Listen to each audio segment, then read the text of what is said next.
programme Cisco Networking Academy, nous faisons périodiquement appel à des experts, que ce soit des personnes qui travaillent chez Cisco ou des enseignants qui sont experts dans certains domaines. Et on fait profiter, on partage les connaissances avec notre communauté, donc la communauté du Cisco Networking Academy. Aujourd'hui, on a la chance et le plaisir d'avoir avec nous M. Farid Hajib, qui est Technical Solution Specialist chez Cisco, qui a une expérience très poussée au niveau du domaine de la cybersécurité et qui va nous faire une présentation sur les enjeux et les opportunités quant à l'IoT et la cybersécurité. Donc, je pense que ça sera une session qui va vous intéresser et je vous demanderai, comme je vous ai dit tout à l'heure, de poser vos questions au niveau du Q&A, donc l'onglet Q&A, pour qu'on puisse répondre peut-être à la fin de la session, Farid, ou tu sais comme tu veux, Farid. Si tu veux le faire à la fin de la session, tu le fais. Tu veux les recevoir en même temps, il n'y a pas de souci. Je pense que c'est mieux de laisser tout ça à la fin. Ouais. Super. Donc, on fait comme ça. Et comme vous avez vu, vous avez été inscrit d'une classe en cybersécurité Essentials à travers notre partenaire l'IHE de Tunis et notre ami Hicham qui est avec nous aujourd'hui. Donc, c'est à travers ces différents partenariats qu'on peut lancer des initiatives comme ça. Et voilà, on est heureux de les compter parmi nous. Et je te remercie, Hicham, pour les efforts que tu fais, que ce soit en Tunisie ou ailleurs. Merci beaucoup, Omar. Voilà. Merci. Merci, Farid, aussi, pour... tu nous honores, là. Avec plaisir, Hicham. Excellent. Donc, on va rentrer dans le vif du sujet. Donc, cette petite introduction nous a donné peut-être 2 minutes pour les autres personnes qui étaient un petit peu en train de s'inscrire au niveau du WebEx et lancer la session.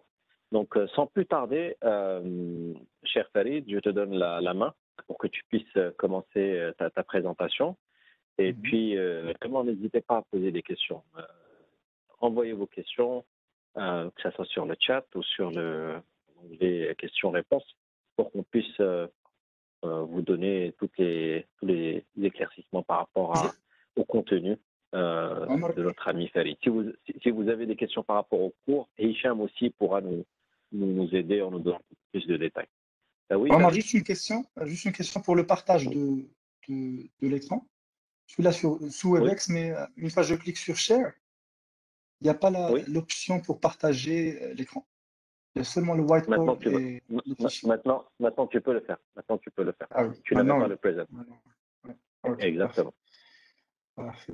OK. Donc, voilà. Merci beaucoup, Farid. Et puis, bonne session. Et nous avons nos amis du Burkina Faso qui sont avec nous. Super. Excellent.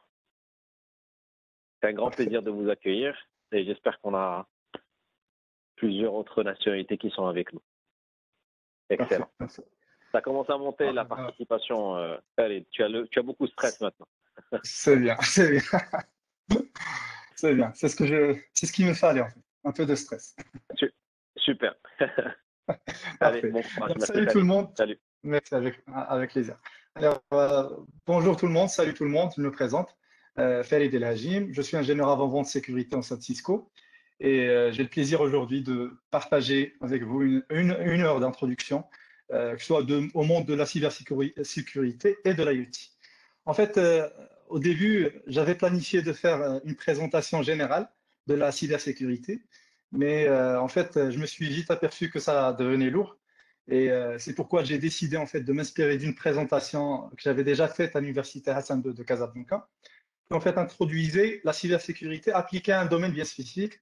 Et dans ce cas, c'est le domaine de l'IoT ou bien l'Internet des objets. Et en fait, pour être honnête avec vous, j'ai enlevé des slides plus ou moins techniques et essayé de minimiser en fait les prérequis en connaissances techniques pour que la session soit plus accessible et accessible au plus grand nombre de personnes. Donc, c'est une session d'introduction, bien sûr.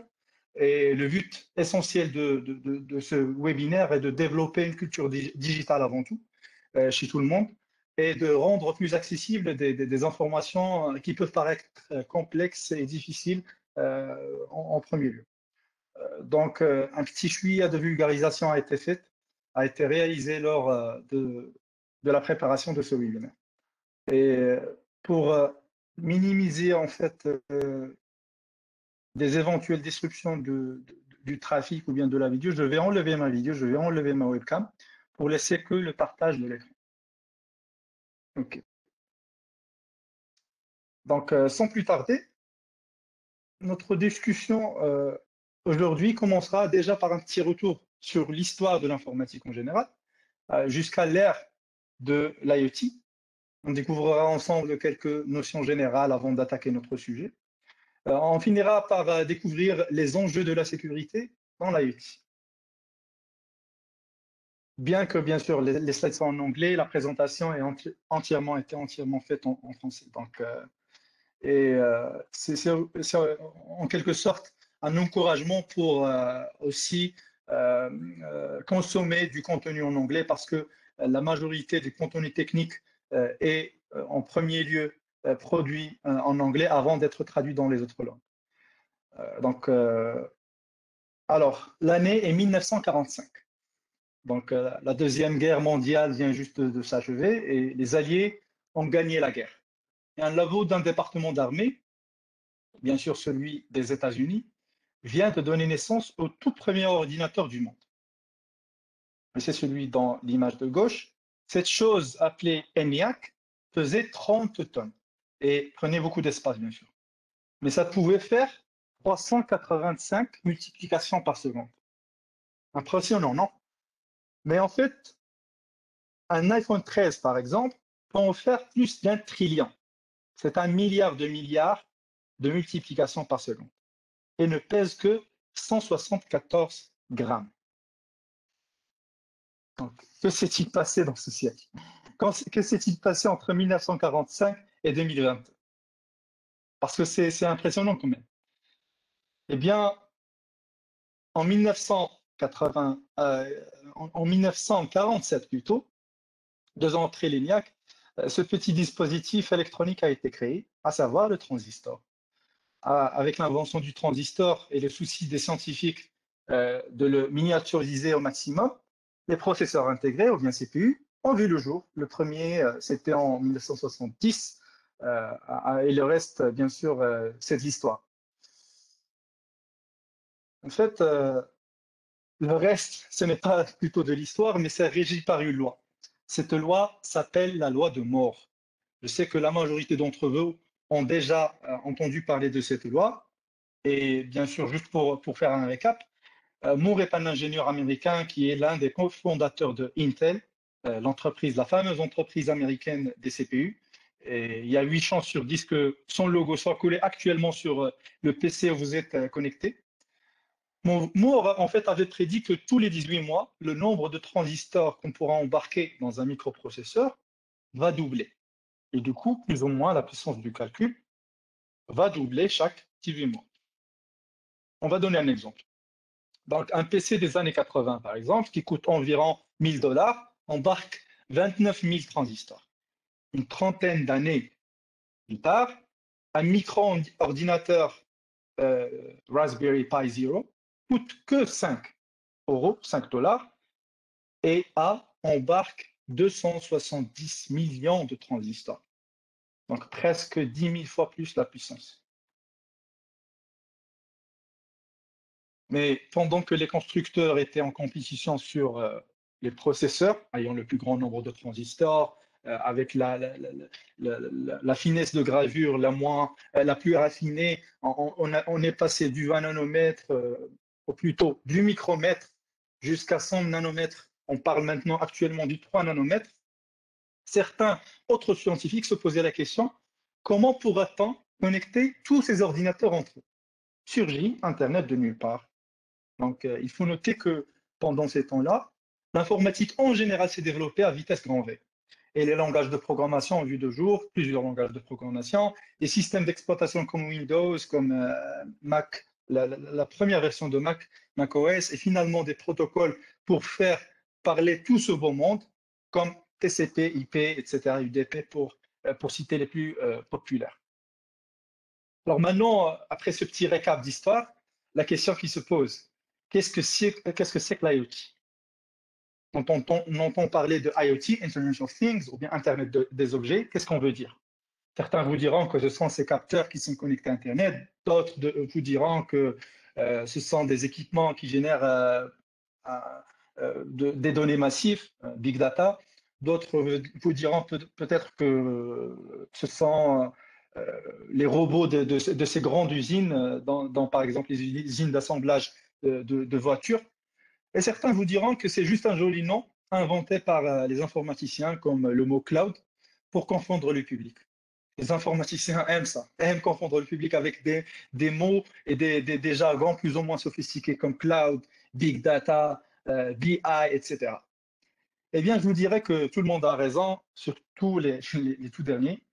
Et en fait, la définition rigoureuse de l'IoT, que vous trouverez sur Wikipédia d'ailleurs, et que personnellement j'aime bien, est l'interconnexion entre Internet, des objets, des lieux et des environnements physiques. Donc, toute chose mobile ou immobile qui fait des choses et est connectée à un réseau, que ce soit Internet ou autre, fait partie de ce qu'on appelle IoT, Internet of Things. Donc, dernier petit retour en arrière. Au début des années 2000, les années des cybercafés, si vous vouliez vous connecter à Internet ou à n'importe quel autre réseau, vous étiez obligé de vous rendre physiquement à l'équipement. La mobilité était limitée, voire inexistante, et avec l'invention du smartphone, l'appareil qui vous permettait de se connecter à Internet à tout moment, l'ère de l'IoT a vu le jour. Donc l'équipement n'a plus besoin on n'a plus besoin de se rendre physiquement à un équipement, un routeur ou un switch pour se connecter au réseau. Et maintenant, on commence à parler même de l'IoE, Internet of Everything, du tout connecté, surtout avec l'émergence de la 5G et la 6G, qui va offrir un terrain de connectivité fertile, bien sûr, pour que ça se développe, pour Internet of Everything se développe. Donc, quand on parle de Internet of Everything, ça veut dire que toutes choses, même des choses, des êtres vivants, vont être connectés à Internet. Je vais donner un exemple basique. Par exemple, l'entreprise créée par Elon Musk, Neuralink, ils ont en fait un espoir, ils espèrent créer des chips ou bien des processeurs, des mini-processeurs qui vont être intégrés au cerveau humain et connectés à Internet. Là, on commence à parler Internet of Everything. Donc, en résumé, on peut voir l'IoT comme la convergence de trois facteurs, bien sûr, principaux. Le premier facteur, c'est la loi de Moore, bien sûr, on l'a déjà mentionné. Le deuxième facteur, c'est la disponibilité abondante de la connectivité, que ce soit le fil, la 4G, d'autres standards, par exemple, comme Bluetooth, etc. Et finalement, les avancées majeures dans le domaine de l'informatique en général et de la programmation en particulier. Donc, actuellement, les programmes sont plus efficaces et plus complexes qu'auparavant. Donc, on sait tous que la science est au service de l'industrie et bien sûr du business. C'est pourquoi on peut voir qu'avec l'utilisation massive de l'IoT, on peut déjà remarquer un gain d'efficacité, de revenus et de qualité. Tout ceci en réduisant le coût.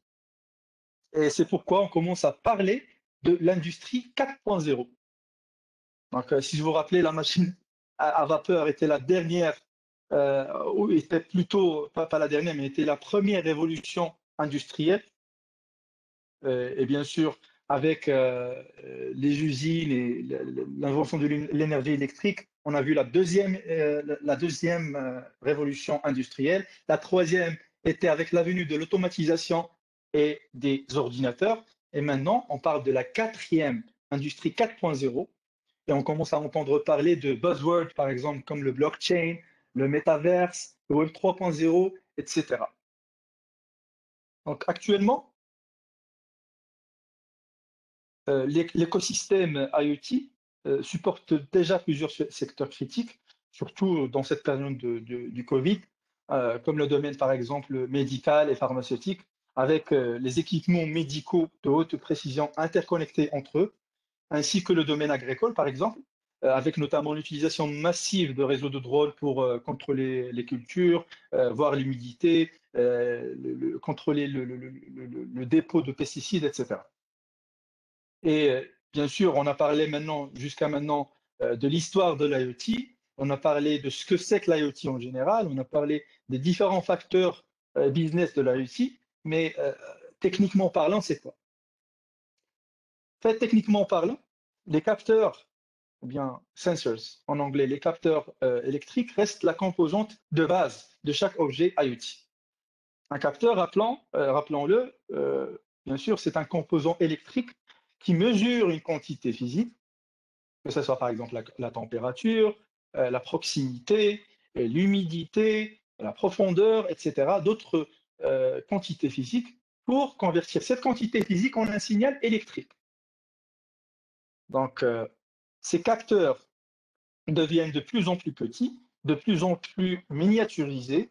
Et bien sûr, on peut voir ici des exemples de capteurs qui mesurent, qui sont à l'ordre du micron.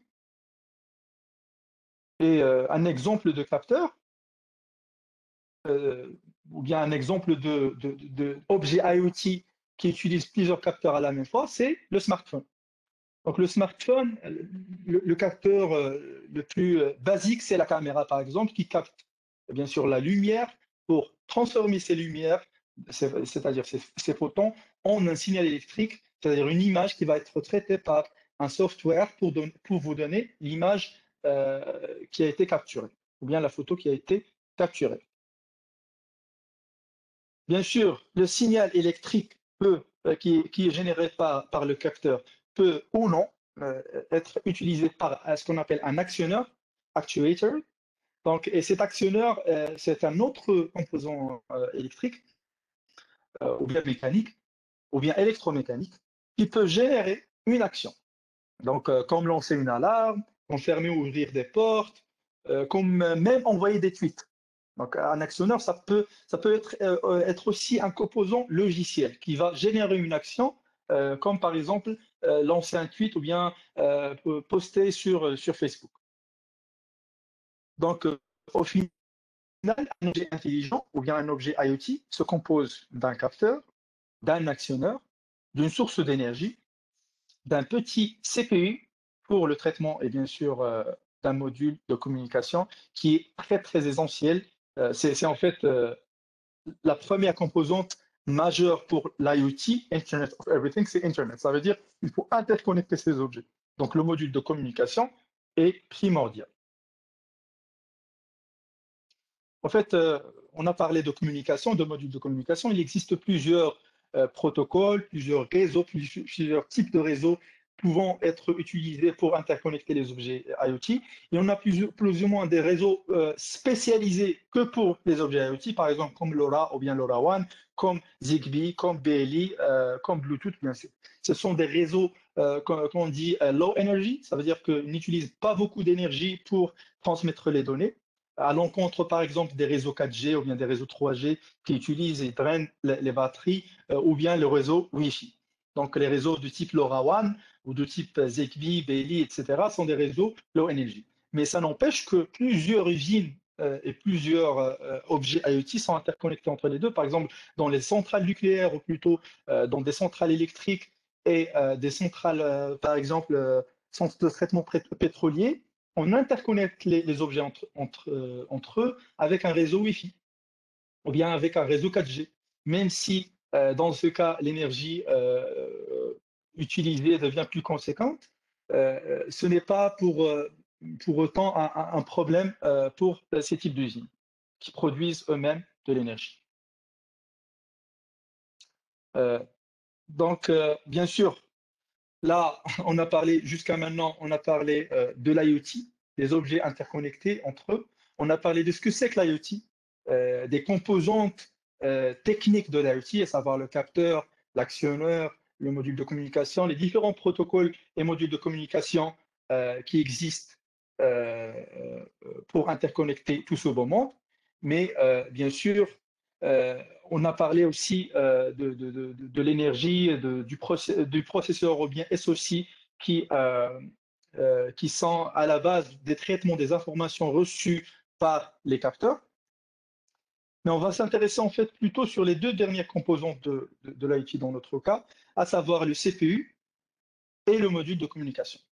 Donc, les objets intelligents peuvent s'interconnecter entre eux via des réseaux et protocoles plus ou moins sécurisés. On en a déjà donné des exemples de 4G, 3G, Wi-Fi, etc. Et ces réseaux sont plus ou moins sécurisés. Je souligne cette information parce que la sécurité n'a pas été à la tête des ingénieurs qui ont réalisé ou bien qui ont créé ces protocoles, comme on va voir ensemble. Donc, le moins sécurisé de ces réseaux, bien sûr, reste, bien sûr, le réseau Internet. Et c'est à ce moment-là qu'on commence à parler d'Internet des objets, ce qui, euh, ce qui insinue que nos objets interconnectés utilisent Internet comme médium, et utilisent TCP/IP, le protocole TCP/IP, comme protocole de communication. Donc, en fait, ce qu'il faut savoir au moment de la jeunesse d'Internet, dans la fin des années 70 et les années 80, le protocole TCP/IP n'a pas été créé avec la sécurité, en fait. Avec des failles majeures au niveau de l'authentification, par exemple, il est facile pour un hacker débutant de pénétrer un réseau IP public non protégé. Il est toujours le cas, c'est toujours le cas actuellement. Pour un hacker débutant qui connaît juste les bases, il est facile de pénétrer un réseau IP public non protégé. Ou bien sûr, on peut faire aussi le spoof de l'identité, par exemple, pour donner l'impression qu'on a une autre identité. Et c'est l'un des failles majeures du réseau IP. Donc, les failles inhérentes à TCP/IP, couplées aux failles qui existent du côté software, du côté logiciel, c'est-à-dire au niveau des systèmes d'exploitation, par exemple, au niveau des logiciels sous-jacents, ont donné naissance à ce qu'on appelle maintenant, actuellement, le hacking, comme on le connaît aujourd'hui. Donc, avec l'un des premiers virus créés par un adolescent de 15 ans dans les années, en fait, dans la fin des années 80, à savoir, je me rappelle bien, son nom c'est Skrenta, Richard Skrenta, qui va infecter en fait les machines d'Apple II. Et c'était juste un adolescent de 15 ans. Et son virus a infecté plus de centaines de laptops, centaines de PC Apple II à la fois. Et en fait, après quelques mois, l'infection s'est doublée jusqu'à infecter des milliers en fait, de PC Apple II. Et bien sûr, au début des années 2000, et à l'ère de la bulle Internet ou .com, on commençait déjà à voir émerger une industrie, du piratage. Et c'est avec des logiciels malveillants plus ou moins sophistiqués que le virus qui a été utilisé par exemple par Xcrinta. Dans ce cas, on commence à parler de vers informatiques, worms, et bien sûr avec d'autres créations encore plus conséquentes que le worms, par exemple le Trojan, c'est-à-dire le cheval de Troie, les rootkits, les spyware, etc.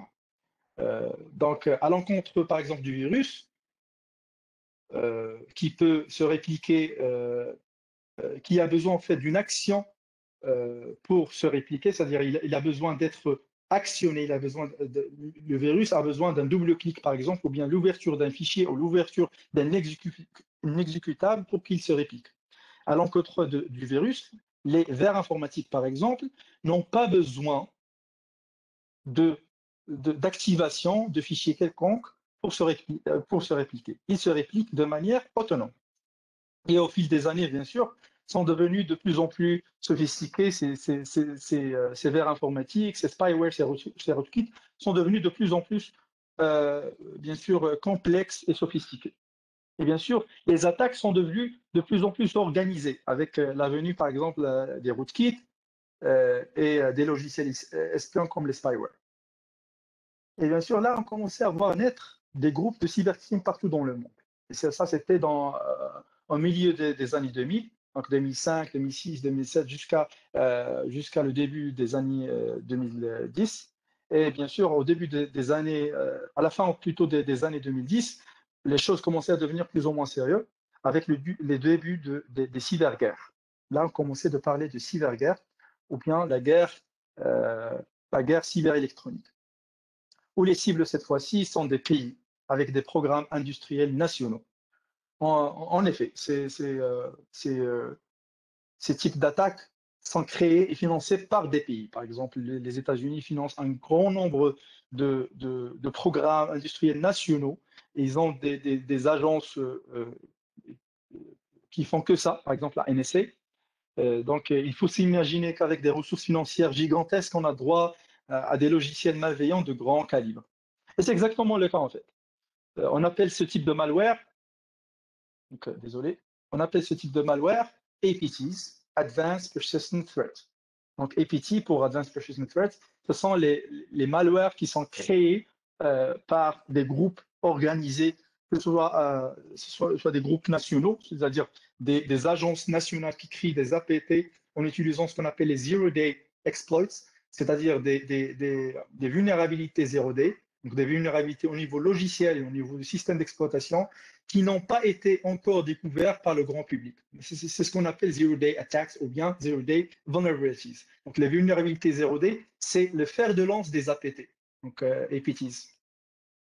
Et ils sont extrêmement difficiles à détecter de par leur nature, parce que si on utilise une vulnérabilité, si on exploite une vulnérabilité zero-day, c'est-à-dire une vulnérabilité qui n'est pas encore connue du grand public, c'est extrêmement difficile, si ce n'est pas impossible, de détecter qu'on est infiltré ou bien qu'on est infecté. Donc, on va donner un exemple, par exemple, des APT.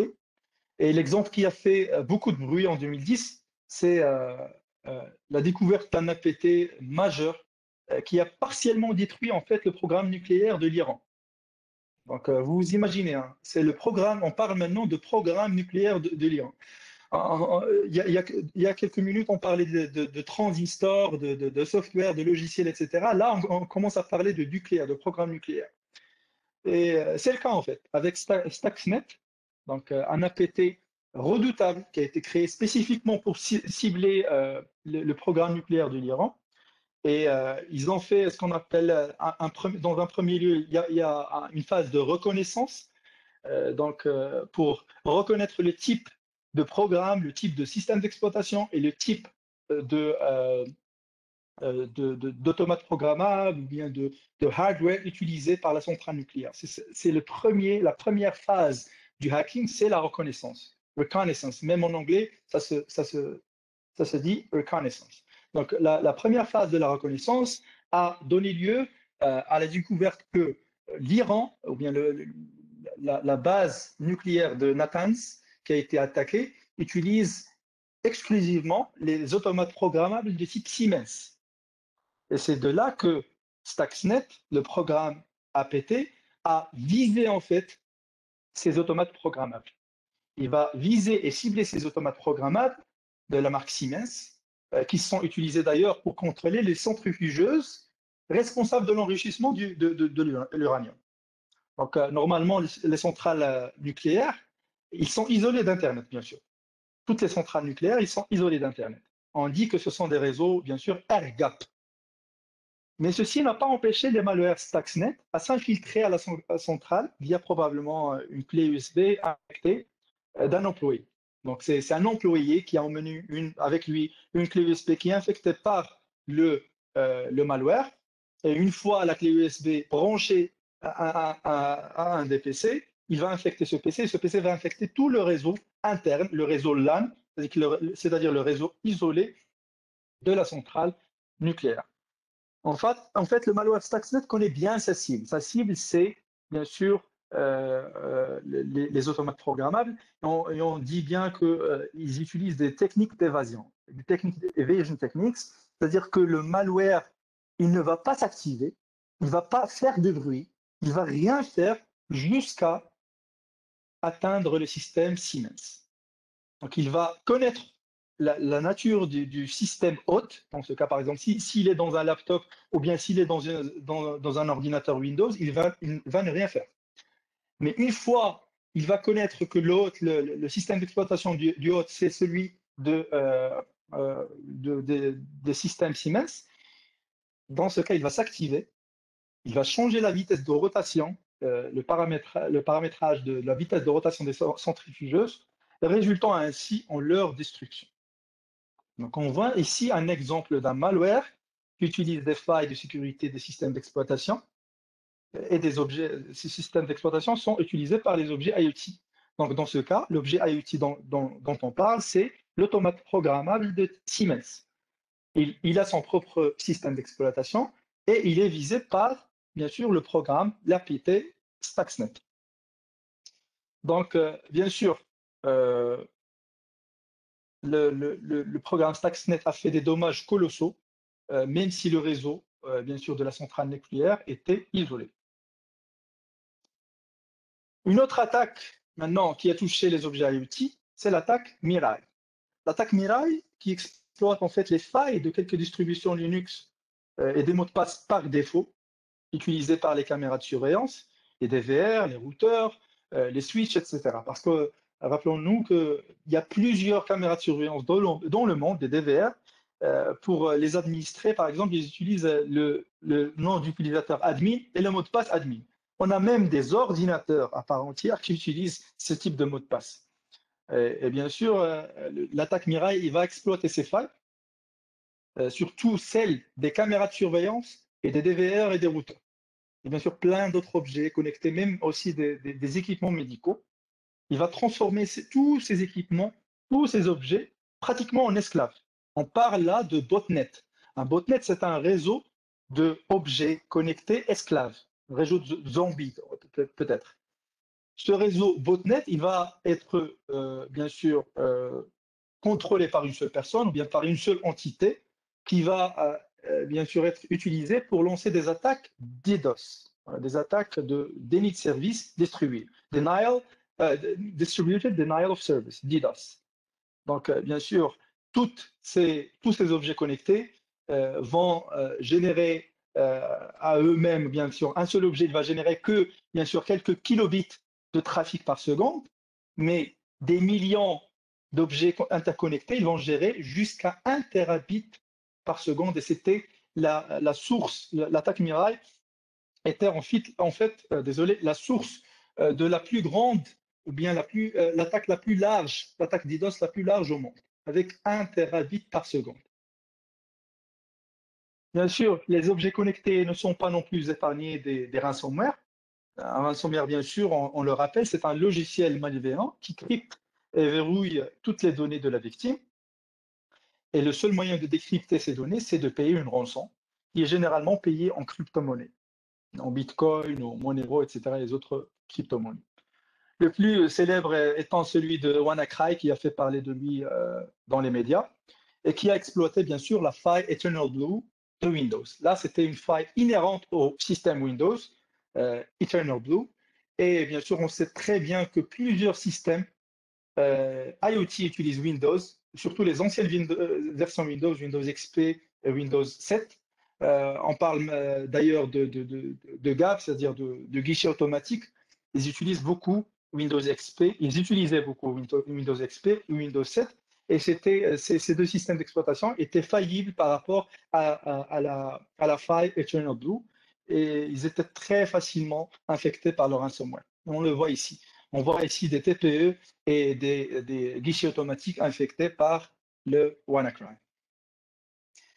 D'ailleurs, en parlant de crypto-monnaies, sachez qu'avec les crypto-miners, dans ce cas, qui est un autre type de malware dans ce cas, les hackers peuvent utiliser la puissance de vos machines pour miner du crypto. Et c'est des malwares extrêmement furtifs qui ne font vraisemblablement aucun mal à votre machine. Ils ne vont pas détruire des fichiers, ils ne vont pas faire d'attaque de déni de service, ils ne vont pas, par exemple, supprimer des fichiers ou bien rendre votre machine comme un zombie pour un botnet. Mais non, ils vont utiliser votre CPU et votre GPU, c'est-à-dire votre processeur, votre carte graphique, pour qu'ils deviennent des esclaves, c'est-à-dire ils vont miner de la crypto pour une wallet donnée. Et le seul moyen en fait de savoir si on a un cryptominer, c'est voir par exemple dans le gestionnaire de tâches, par exemple sous Windows, si vous êtes sous Windows, et voir si vous ne faites rien, vous n'avez aucune application qui tourne, vous n'avez pas de Word, vous n'avez pas de jeux vidéo, rien, et votre CPU est toujours entre 80% utilisé à plus de 80%, là, on commence à soupçonner qu'on est peut-être infecté par un crypto miner. La même chose pour le GPU. Si vous sentez que votre GPU est utilisé, même si vous n'utilisez pas des workloads graphiques, c'est-à-dire des jeux vidéo ou bien la création graphique, il faut se douter que peut-être on est infecté par un crypto miner.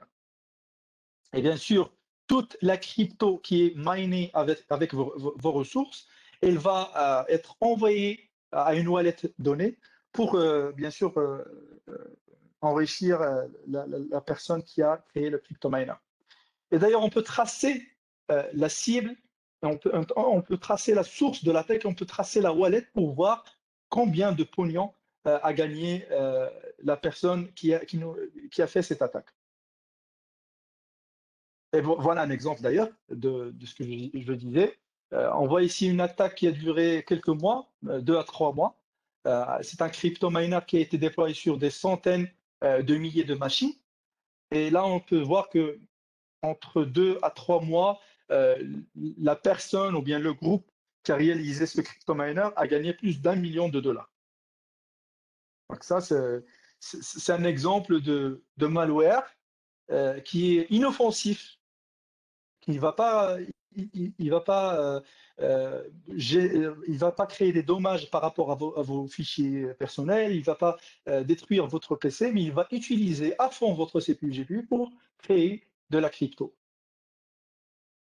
Et bien sûr, une seconde. Bien sûr, comme vous pouvez vous imaginer, une seule machine ne va pas générer beaucoup de choses, elle va générer que des centimes à la seconde. Mais un botnet de centaines de milliers de machines, là, on commence à parler de centaines de milliers de dollars jusqu'à 1 million de dollars, jusqu'à des millions de dollars.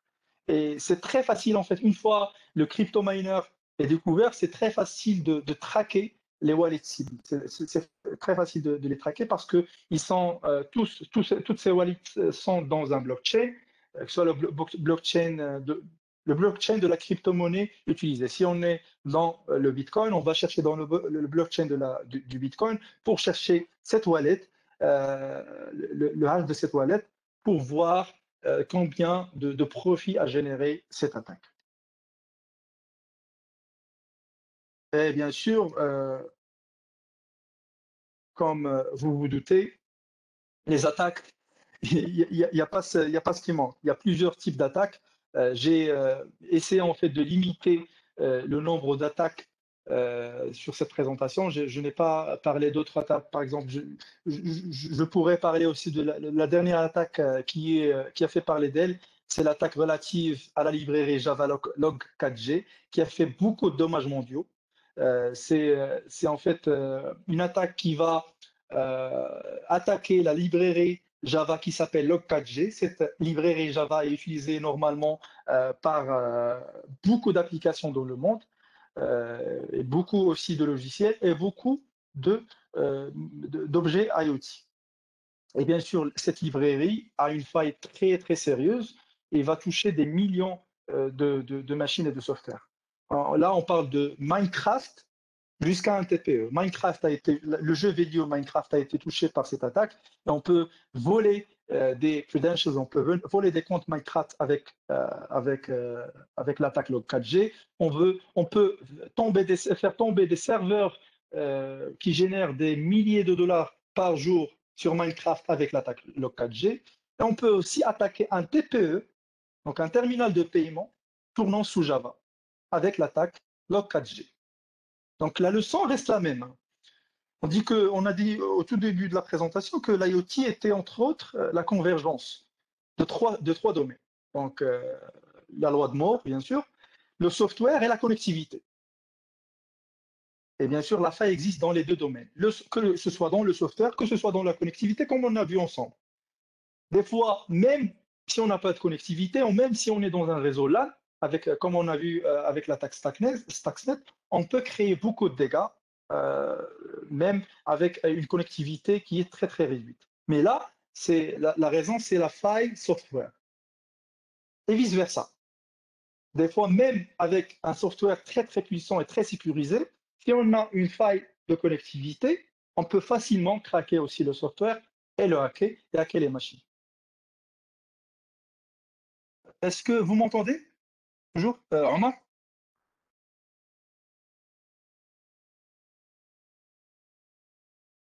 Omar? Oui, Farid, on t'entend Ok, bien. parfait. Parce que j'ai vu un warning sur mon PC qui disait que j'ai des problèmes de connexion. Non, non, c'est bon. Non, on t'entend très bien. Parfait, parfait, parfait. Donc, euh, donc voilà. Donc je parlais en fait des failles de connectivité et de software. Donc je disais que si on a un logiciel très puissant, mais on a une connectivité faillible, on peut très facilement hacker et le logiciel et la connectivité. Et vice-versa. Si on a une connectivité très puissante, mais un software qui est faible, on peut le hacker.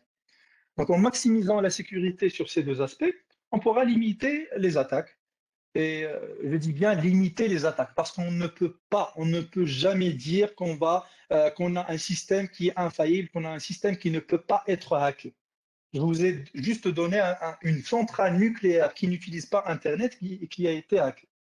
Donc, on ne dit jamais dans le milieu du hacking, dans le milieu de la cybersécurité, que moi, j'ai un système ou bien j'ai un firewall, j'ai un antivirus, ou bien j'ai un anti-malware qui est infaillible. Donc, aucune personne ne pourra me hacker. Donc, je vous ai dit au début qu'avec les exemples, par exemple, d'APT, Advanced Persistent Threats, ce sont des malwares extrêmement dangereux, extrêmement complexes, qui sont créés par des États.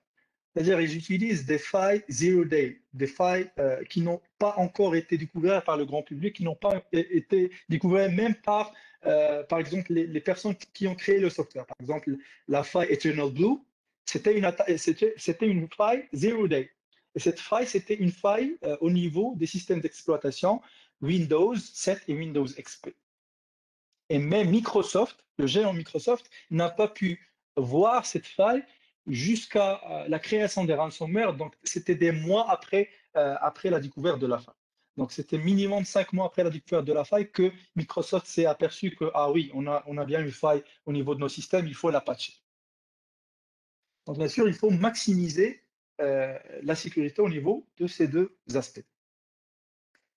Et bien sûr, plusieurs organisations mondiales présentent fréquemment des bonnes pratiques à suivre pour sécuriser et le réseau et le logiciel, comme par exemple les recommandations de l'OWASP, qui est l'Open Web Application Support Project, ou bien des organismes publics, gouvernementaux, comme l'ENISA, qui est l'organisme de l'Union européenne qui donne en fait des recommandations annuelles au niveau que ce soit de la sécurité pour l'IoT ou bien la cybersécurité en général.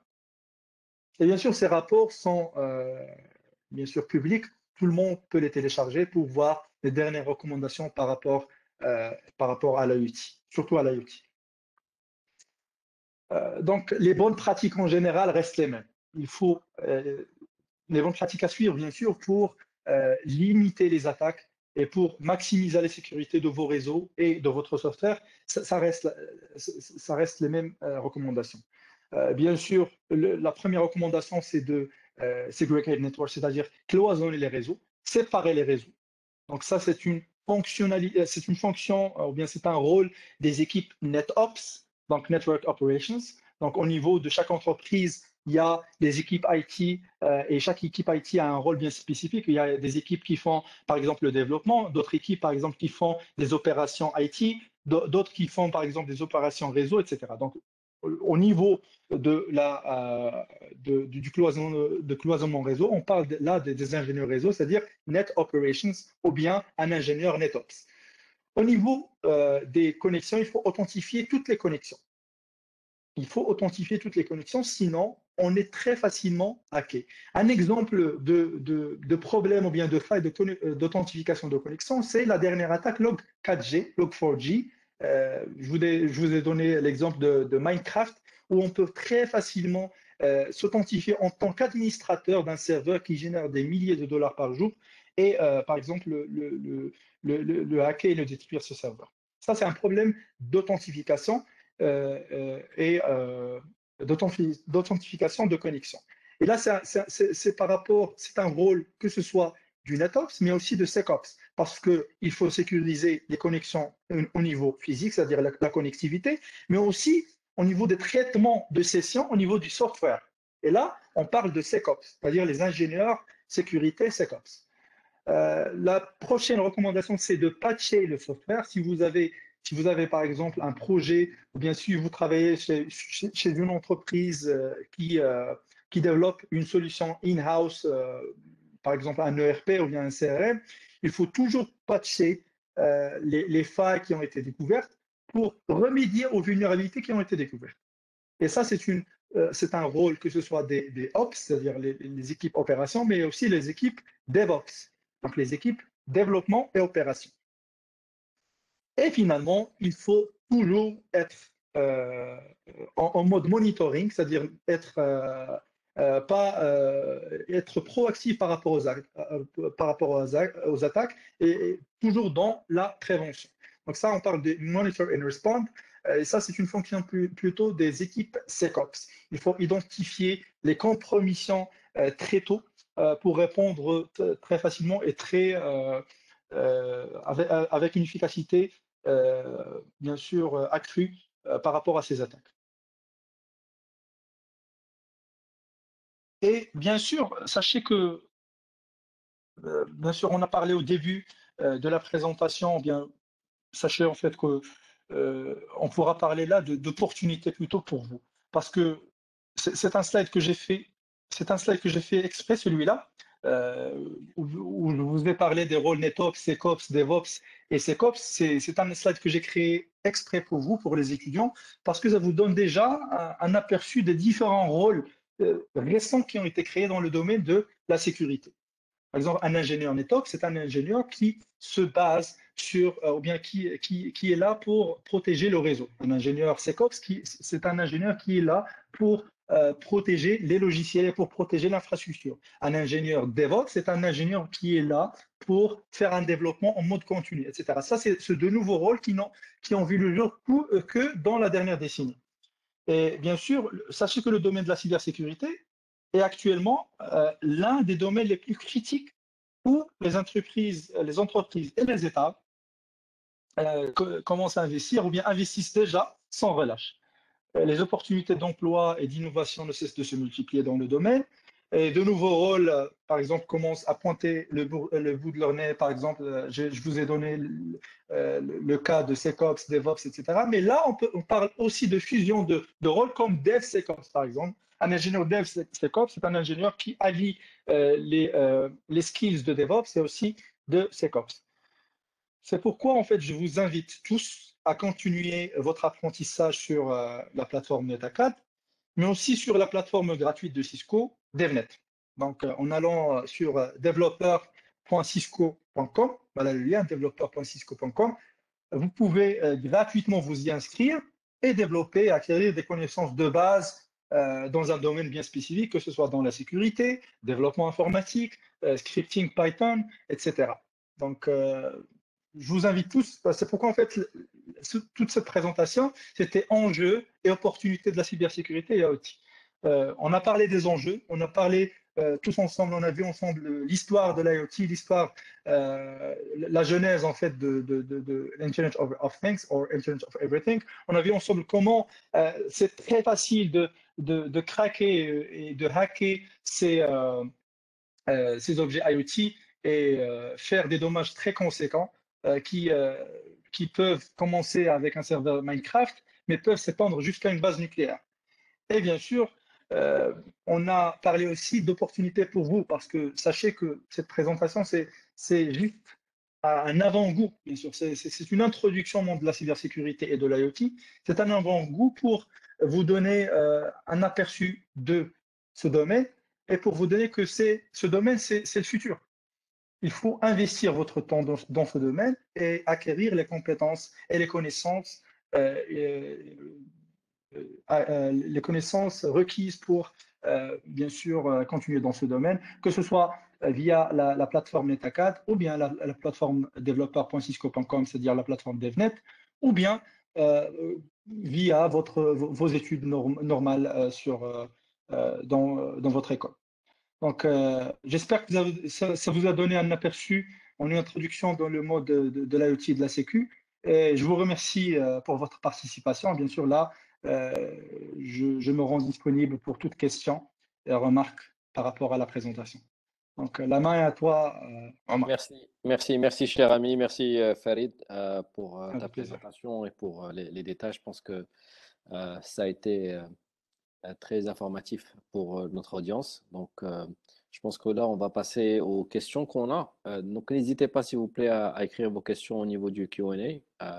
Ça serait la meilleure façon pour qu'on puisse vous répondre.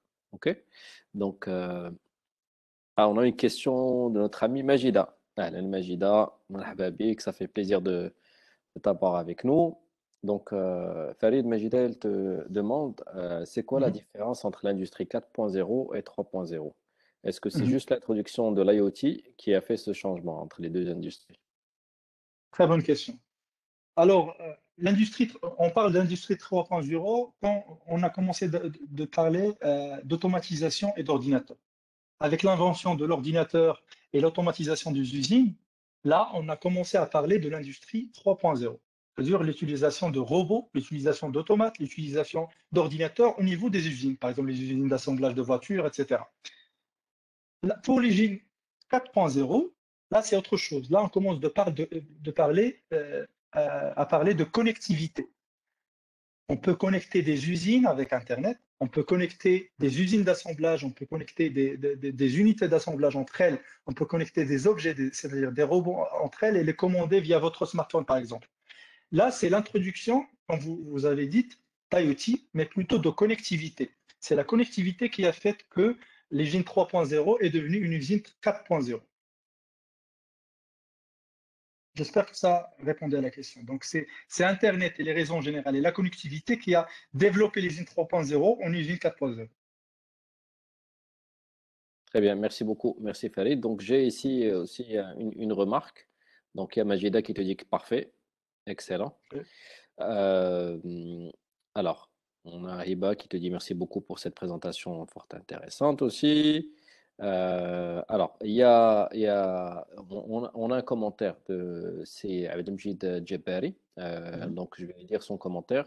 Donc, les failles de sécurité dans un objet connecté peuvent avoir plusieurs conséquences. Outre la fuite de vos données personnelles conduisant à des escroqueries classiques, genre ransomware, elles peuvent aussi servir à d'autres attaques. Détourné de son usage, votre caméra de surveillance peut devenir un zombie destiné à effectuer un piratage à grande échelle.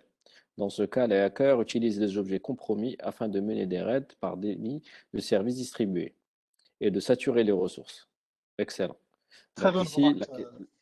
voilà. Donc la question de notre ami Abdelmjid, existe-t-il des recommandations pour sécuriser spécialement les IoT? En effet, il existe des organismes mondiaux qui donnent des rapports ou bien des recommandations annuelles que pour les IoT. Et j'ai donné l'exemple tout à l'heure de l'ENISA.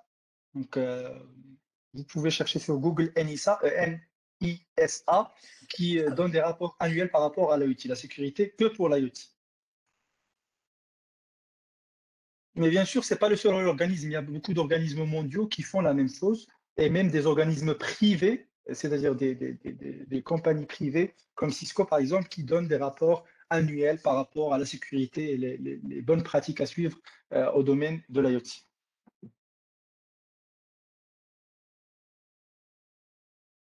Ok, excellent, merci. Merci, cher ami. Alors,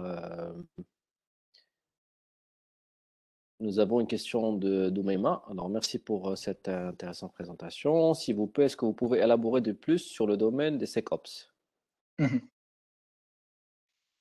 Alors, le domaine de... Alors, SecOps, c'est juste un rôle. Par exemple, mon rôle actuellement au sein de Cisco, c'est ingénieur avant-vente ou bien Technical Solution Specialist. Il y a plusieurs entreprises au sein de leur équipe IT, c'est-à-dire les équipes qui gèrent le réseau, la data, la sécurité, tout ce qui est IT. Ils ont des mini-équipes ou bien des ce qu'on appelle Operation Centers. L'un des Operation Centers est le SOC, Security Operations Centers. Et dans ces SOC, Security Operations Centers, les ingénieurs qui travaillent dans le SOC, on les appelle SecOps. Ce sont des ingénieurs des opérations sécurité. Donc, c'est un ingénieur ou bien c'est une personne spécialisée seulement dans les outils et les logiciels destinés à découvrir les dernières failles des logiciels ou bien des hardware utilisés par l'entreprise et à contrer et à combler ces failles, mais aussi à sécuriser le réseau. Donc, sécuriser et le réseau et les opérations de l'entreprise. Ça, c'est un ingénieur SecOps.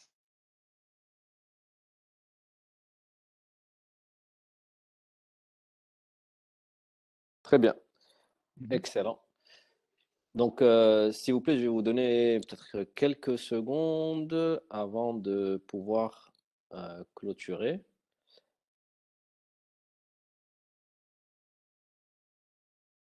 Alors, bonsoir, merci à vous. Je suis comptable de base et je ne connais pas grand-chose dans l'informatique et personnellement, je n'ai pas trop compris certains mots employés dans le live. Je suis perdu. Est-ce que c'est fait pour moi? Alors, c'est un commentaire en même temps, une petite question. Tu as pu lire le commentaire? Oui, oui. Oui, en fait, c'était de M.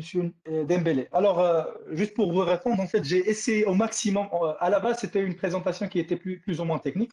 Ça avait des informations plus ou moins techniques avec des slides qui vont plus profondément euh, dans des concepts de base, par exemple dans les concepts de l'IoT, mais aussi dans les concepts de base de la sécurité. J'ai enlevé ces slides pour laisser que l'aspect culture digitale.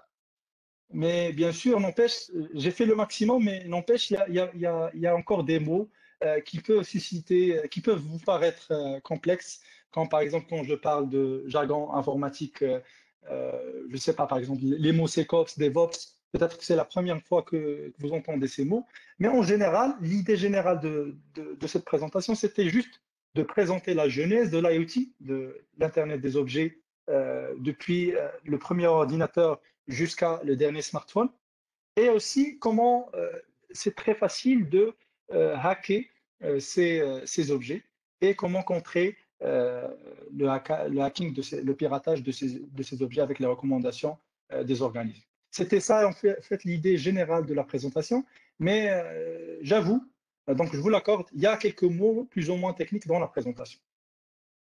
Si tu peux, Farid, donner plus d'informations sur le rôle d'un DevOps, un ingénieur Mhm, DevOps. mhm, mhm. Alors, par exemple, l'ingénieur DevOps, il ne travaille pas dans le domaine de la sécurité. L'ingénieur DevOps, il travaille plutôt dans le domaine du développement informatique. Donc, dans le passé, on avait un ingénieur développeur, c'est celui qui développe, qui écrit le code source d'un logiciel qui développe les fonctionnalités software d'un logiciel. Et on avait les équipes opérations. Ce sont les ingénieurs qui avait le rôle de prendre le code qui a été développé par les développeurs et les mettre ce qu'on appelle en production, c'est-à-dire les mettre dans des machines virtuelles pour que ça soit lisible par les ordinateurs du monde entier. Donc on avait deux équipes distinctes, les équipes opération et les équipes développement. Mais il s'est avéré que ce n'était pas une méthode agile de la création logicielle. Donc, dans la fin en fait, des années 2010, on a vu la création de ce qu'on appelle le développement continu. C'est ce qu'on appelle actuellement en anglais CI/CD, Continuous Integration, Continuous Development. Donc, c'est le développement continu, donc CI and CD. Avec le Continuous Development, on a vu la création de nouveaux rôles, à savoir le rôle DevOps, qui allie et les fonctionnalités d'une équipe opération, mais aussi l'équipe développement. C'est pourquoi Dev pour développement et Ops pour opération. J'espère que ça répond à la question, Ouais, Omar. merci Farid. Donc, il y a une autre remarque. Est-ce qu'on peut dire que l'IoT sera une cause principale des prochaines attaques puisqu'il présente une sécurité minimale? Très bonne question. En effet, en fait, c'est une question que même des grandes entreprises se posent actuellement. Est-ce que on doit investir, euh, euh, on doit pousser l'investissement de la cybersécurité dans les grandes machines, dans ce qu'on appelle heavy clients, ou bien sur l'IoT? C'est ça la question qui se pose. Est-ce que l'investissement doit aller dans le heavy clients, c'est-à-dire les laptops, les grandes machines, les machines dans le cloud, ou bien dans l'IoT? Et c'est une question que chaque organisme ou bien chaque entreprise a sa propre réponse. Donc, c'est vrai que actuellement, l'IoT n'est pas, les objets IoT ne sont pas les objets les plus sécurisés dans le monde, mais beaucoup d'organismes et d'entreprises ont créé des standards et ont créé des protocoles spécifiques à la sécurisation des données qui sont générées par l'IoT. À savoir, par exemple, la création du protocole DNS-SEC pour sécuriser l'authentification au niveau DNS des objets IoT, à savoir aussi des addendums par rapport au protocole LoRaWAN, pour sécuriser aussi l'IoT et la 5G aussi. La 5G a mis un accent majeur sur la sécurité. Donc, la 5G et la 6G auront un impact crucial sur le trafic généré par l'IoT, comment connecter les objets IoT, parce qu'avec la 5G et la 6G, ce sera très facile, il sera très facile de connecter des milliers, si ce n'est pas des millions d'objets entre elles sur un seul réseau 5G. Donc on ne parle pas d'un réseau mondial, mais c'est sur un seul réseau 5G, parce qu'on a une grande bande passante, que ce soit dans la 5G ou dans la 6G, et la sécurité est un point très important dans le développement de la 5G par l'organisme 3GPP. Excellent, merci beaucoup. Farid, il y a une autre question par rapport au cours sur NetAcad. Est-ce que c'est gratuit? Oui, c'est gratuit. Nos cours sont gratuits. Et est-ce qu'il y aura un badge? Oui, à la fin des cours, vous allez recevoir un badge au niveau quand vous complétez la formation. Alors, nous avons notre ami aussi Nabil. Donc, Nabil qui te remercie pour la présentation et qui te demande quelles sont les suggestions pour un utilisateur ordinaire d'Internet d'être plus cultivé, d'en savoir plus un petit peu à propos de ce genre d'attaque. Très bonne question. En effet, actuellement, on commence à parler de culture digitale. Il faut que tout le monde, que ce soit des avocats, des comptables, des médecins, ait un minimum de culture digitale par rapport à la cybersécurité, mais par rapport à ce qui se passe actuellement dans le monde, dans le digital. Par exemple, des mots, des buzzwords comme métaverse, comme NFT, comme crypto-monnaie. Il faut avoir un minimum de connaissances, il faut s'éduquer dans ce sens. Et bien sûr, dans le domaine de la sécurité n'est pas à part. Et mon conseil, c'est déjà YouTube. Ça offre un large éventail de choix par rapport aux vidéos. Il y a plusieurs chaînes sur YouTube qui sont spécialisées dans l'IoT, que dans la cybersécurité. Il y a beaucoup de webinaires live qui se passent sur YouTube ou bien sur LinkedIn. Donc, assister à des webinaires comme celui-là, juste pour avoir une idée générale qu'est-ce qui se passe dans le milieu de la cybersécurité et l'IoT, ça, c'est une autre recommandation. Et aussi, peut-être, bien sûr, si on est sur les réseaux sociaux, par exemple sur Twitter ou bien Facebook, rentrer, par exemple, sur Facebook, sur des groupes qui font, bien sûr, de l'éducation de la cybersécurité. Et sur Twitter, follower, par exemple, les personnes qui sont connues dans le secteur et qui vous donnent les dernières mises à jour par rapport au domaine. Et les médias aussi, hein, les sites web et les médias dédiés pour l'IT et la sécurité en général. Excellent. Farid, je pense qu'on va attaquer la dernière question de M. Abdelmjid qui nous dit: peut-on implémenter des stratégies de cybersécurité sur Cisco Umbrella pour sécuriser la IoT? Alors, c'est une question plus ou moins technique, mais ça tombe dans mon domaine parce que je travaille beaucoup avec Cisco Umbrella.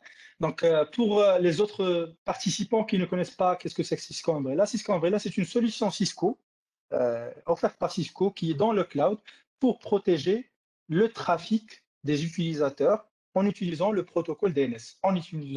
Alors, DNS, c'est quoi? C'est le protocole utilisé sur Internet pour traduire une adresse IP en un domaine, pour traduire un domaine en une adresse IP. Donc, avec DNS, quand vous tapez www.google.com, cette requête DNS est envoyée vers un serveur DNS qui va traduire ce domaine en une adresse IP. Parce que sur Internet, il n'y a pas de notion de domaine, il n'y a pas de notion de www.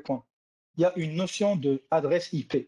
Pour qu'une machine parle avec une autre machine, il faut avoir une adresse IP. Et le protocole DNS, bien sûr, il va traduire, on utilise bien sûr le protocole DNS parce que c'est plus facile pour un humain de se rappeler www.google.com que une adresse IP avec 8 chiffres. Donc, Cisco Umbrella, c'est une solution qui se base sur ce protocole DNS pour sécuriser toutes les requêtes provenant de toute machine. Quand je dis toute machine, je le dis bien, hein, que ce soit des machines Windows, que ce soit des machines, par exemple, smartphones, par exemple Android ou iOS, des iPhones. Donc, pour répondre à la question de Niji, oui, avec Umbrella, on a un modicum de sécurité IoT, surtout dans le domaine des smartphones. Donc, on peut déjà sécuriser le trafic provenant des smartphones. Donc, on peut limiter que notre smartphone soit hacké ou bien piraté. Par contre, si on parle d'objets IoT au sens pur, c'est-à-dire par exemple les automates programmables, c'est-à-dire des objets qui n'ont pas de système d'exploitation connu, des systèmes d'exploitation in-house, là, Cisco Umbrella ne sera pas votre solution, mais plutôt d'autres solutions comme par exemple Cisco Cyber Vision. Donc Cisco Cyber Vision est une autre solution offerte par Cisco qui est créée pour donner une visibilité par rapport au trafic généré par l'IoT.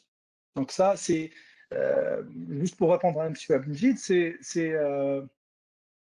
une question technique, mais qui va susciter ou bien qui va générer d'autres réponses qui vont être encore plus techniques. Donc, je vous ai parlé que Umbrella ne va pas sécuriser tous vos objets IoT. Par contre, Cybervision, Cisco Cyber Vision, vous donnera la visibilité par rapport à vos objets IoT. Et ça, c'est une autre solution Cisco. Donc, j'espère que ça répond à la question. Excellent. Merci Omar, infiniment, cher Farid. Donc, Avec plaisir. on a beaucoup de remerciements aussi sur le chat par rapport à la qualité de ta présentation. Donc, merci aussi pour ton temps. Et je remercie aussi les participants d'être Omar, si tu permets. d'avoir été parmi nous et aussi d'avoir posé les différentes questions au niveau du chat. Donc, une dernière information par rapport à cette session. Comme vous savez, elle a été enregistrée. Et on va vous la partager au niveau de la classe de Cybersecurity et 5 choses que j'espère que vous allez pouvoir la compléter et avoir votre badge numérique, car Omar, c'est est-ce que tu important. m'entends, s'il te plaît? Pardon? Allô? Oui, Tu m'entends là? oui, je t'entends. Voilà. Donc, juste, excusez-moi de t'interrompre, juste avant de terminer, parce que je sais que tu vas clôturer la session. Je voudrais d'abord remercier Félix pour sa présentation aussi. Je te remercie toi aussi.